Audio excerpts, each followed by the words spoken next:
Holy crap, is this team bad for my health. Dream win, a close one that wasn't really supposed to be a close one, 91-81 over the Indiana Fever. Well, let's talk about the game, shall we? If ever there was a must-win game for the Atlanta Dream, this is it. A win puts the Dream back into playoff contention. A loss, however, well, it's not exactly lights out on their chances, but the playoff push becomes that much harder, and reliance on certain teams to win or lose elsewhere in the WNBA just becomes even heavier. Before going into this game, Indiana is 5 for 27 on the season. They were eliminated from playoff contention a while ago.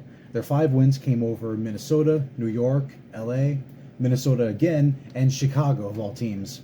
Not particularly threatening except for the win against the defending champions. I mean, if you can beat them, you can beat anybody. But in the month and a half since, they haven't won anything. Side by side, the Dream and Fever have been mostly even over their last 4 games, as ENFP Dream Fan points out here. You should definitely follow this account, by the way. Also, not helping matters is the fact that the injury report is 4 wide tonight. Mia Coffey, Monique Billings, AD, and now Tiffany Hayes are out. However, on the Indiana side, they're missing Emily Inksler and Kelsey Mitchell. And the last time these 2 teams saw each other, Atlanta won all 3 games, all without Hayes. Furthermore, Indiana really doesn't have anything to lose. But that doesn't mean that they're not going to come out swinging. They're basically paying for respect now, just to prove that they're better than their record suggests. On paper, this should be an easy win, but in the world of sports, there is no easy wins. The Dream will have to earn this like everything else. So Ryan Howard draws first blood with a 3-pointer, followed shortly after by Cheyenne Parker with a 2. Victoria Vivian scores a quick 2 for Indiana to put them on the board, then Parker again to make the Dream 3 for 3 on their first 3 possessions. Vivian's is helping keep the Fever in it, but Howard gets fouled and hits both of her free throws, and then another 3-pointer for good measure. Alyssa Smith is doing her part as well for Indiana, stumbling on her way to a fade and getting the 2 anyway. Maya Caldwell, who we haven't seen much lately, this is her 3rd game I believe, announces her return to the lineup with a 3 of her own. Depth, man. This is why we emphasize depth so damn much.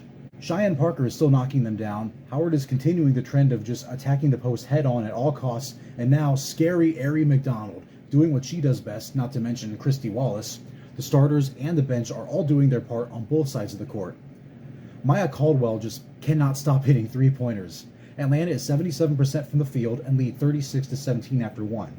It's the 2nd highest score for Atlanta in the first quarter this season. Only 1 player hasn't scored for them yet, and that's Erica Wheeler. In 5 minutes, she hasn't taken a shot, but when she does, the Fever are just going to be in even more trouble. Now, Beatrice Montpremier also hasn't scored, but she hasn't checked in again. Starting in the second quarter, the Dream are kind of starting to get smothered by Indiana's defense, but they're still able to move around it and getting the ball past it all. They struggle to score early on, and they're running down the shot clock for their first time in the game, but at least they're still moving. Once again, scary Arie, she hits a 3. Atlanta is 5 for 6 on 3-pointers early in the second. Not even 3 minutes in, and the Dream are over 20 points ahead. Howard gets another 3 and 2 free throws. She's about as close to automatic on the free throw line as you can get. In fact, at this point, all she has is free throws and 3-pointers, and almost all of them are going in. Kia Vaughn gets in on the action, and Erica Wheeler finally gets on the board. Not that she's not doing a tremendous job on defense. Now, Beatrice Montpremier is not typically a scoring threat. Her area of expertise is defense. 1 bucket so far, then steps up to the free throw line, nothing doing. But she gets another look soon after.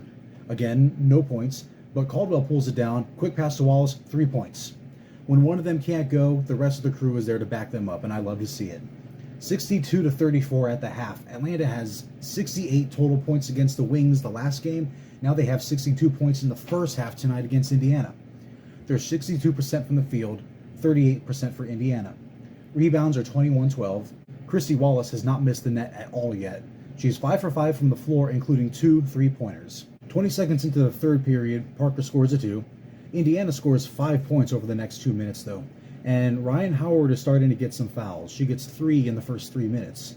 She's not in serious trouble just yet, but it's definitely something to be cautious about. The Dream cannot start getting too comfortable out there. Despite all this, Atlanta now has 3 players with double-digit points. Ryan Howard with 14, Christy Wallace with 12, and Cheyenne Parker with 10. Nevertheless, the Fever go on an 11-2 run, so of course Coach Wright calls a timeout, and the Dream start leading in turnovers for the first time in this game. Over half the quarter gone, Atlanta has scored only 2 points in this quarter. Tiffany Mitchell landed pretty hard on her leg or foot or something, and she stayed down for a while. It looked like it was just a cramp or just a bad landing. She took in some water and some Gatorade, and she was able to just walk right back to the bench, and fortunately she was not taken out of the game. The Dream are starting to look really disorganized right now. They look like a team that was just kind of thrown together in the offseason with completely new management and completely new coaching, which I know is exactly what the Dream is, but for a while there, they could have fooled me. Maya Caldwell finally scores a 2, and then Naz Hillman. So finally, some fire lit under this team's collective ass just before Nalissa Smith gets 2 free throws. God damn it.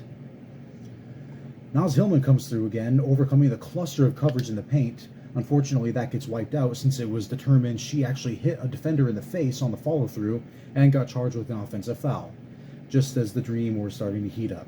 Hey, at least it didn't get upgraded to a flagrant because that was seriously being considered. But the Dream remain hot as Howard gets fouled and sunk both free throws, finally starting to regain their footing. It's 75-62 after 3. The Dream at one point in this game led by 30 points, and now it's just 13. It would have been 16 if Nalissa Smith hadn't made that three-pointer with 13 seconds left. Also in that quarter, Maya Caldwell becomes the 4th Dream player with double-digit points. And I love what Ari McDonald, Ryan Howard, and Naz Hillman were doing late in the quarter. I just really, really hoped it was not too little too late. Starting in the 4th quarter, Ari McDonald appears to be doing a Allen Iverson impression with a no-look handoff to Parker right underneath the rim for a 2. The Dream are doing a pretty good job this quarter of getting out of oppressive coverage and converting on it, not to mention points off of defensive rebounds, especially Ari McDonald this quarter. But it's still not stopping the Fever from just scoring at will.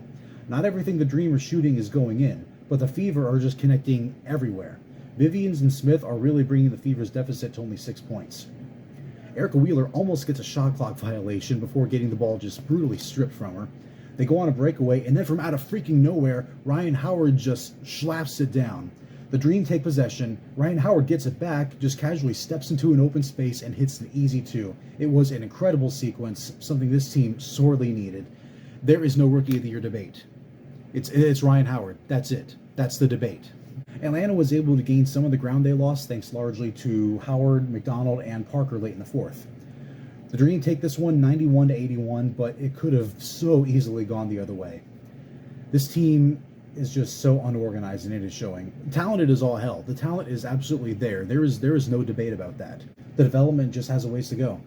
Even without the injuries that have plagued this team all season long, chemistry and team building does not get done 100% in a single season. Playoff experience absolutely would go a long way, though, and with this win, the Dream are back into contention regardless of how any other league games go today. The next game is this Friday against the LA Sparks, which is another team on the bubble. Who the hell knows what's going to happen in that one right after this crazy night? Basketball's a weird game, man. I'll see you on Friday.